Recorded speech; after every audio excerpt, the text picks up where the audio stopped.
I want to tell you a little story today. My son and I were sitting here last night. It's dark, starting to get late, and I live in this giant apartment building, and it's L-shaped. You know, when you live in an apartment building like this, you hear a lot of things. Most of the times, if you hear it, it's probably going to be bad. And you know, when you hear people yelling, you're not really ever sure what you hear. You know, you just hear something. But we're sitting here, and clear as a bell, we hear somebody scream like they had just found a loved one in a bad place. And then we hear somebody start screaming for help. We immediately ran from the apartment, just ran right out the door.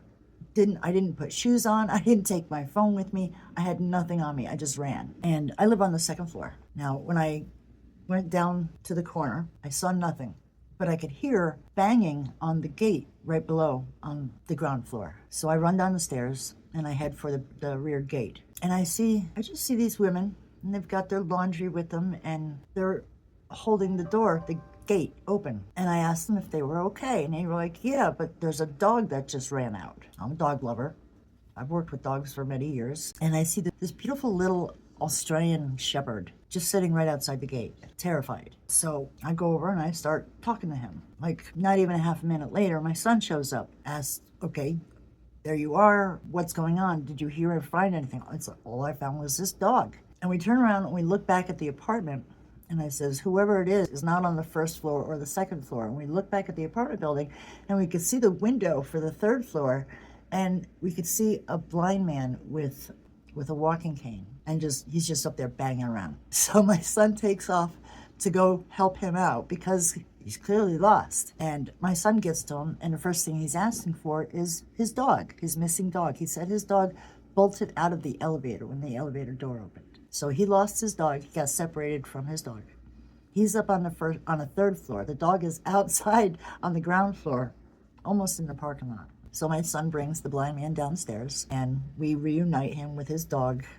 And it was so nice. It was good to see him hugging his dog, and his collar had broke, his leash had broke. So I ran back to my apartment, and I grabbed a lead because I have all this dog equipment from working with dogs. And so I grabbed him this beautiful lead and bring the lead down, put it on the dog, give him the handle, and then we walked him over to the apartment that he was looking for. I was very proud of my son and I for not flinching, just not even thinking. Just somebody needed help, and we were there. We bolted and we ran. This 60-year-old lady is running down the way, barefoot, trying to save whoever needed help. But the disappointing part was seeing all the people just walking around, ignoring this man's calls for help, ignoring him just hitting walls, just trying to, find his way out of his dark nightmare that he was living at that moment. It wasn't very late, so there was plenty of people around.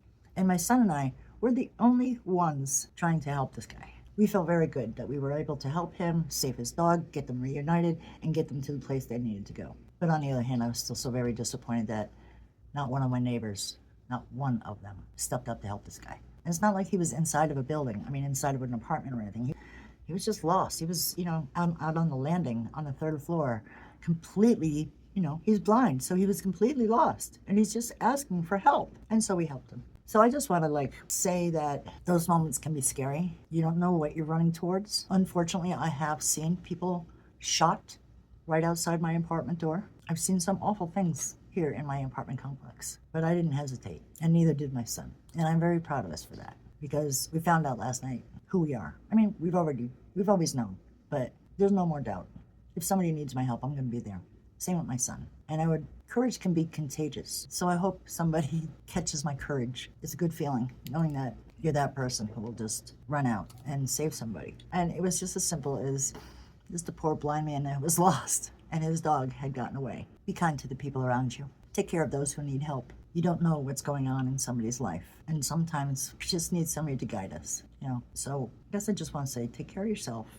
Take care of your neighbors. Take care of strangers who need help. It's a way to fight back against all the hate and division and lies, and just be nice. Just try it, because it really felt good. Hang in there. There's more coming.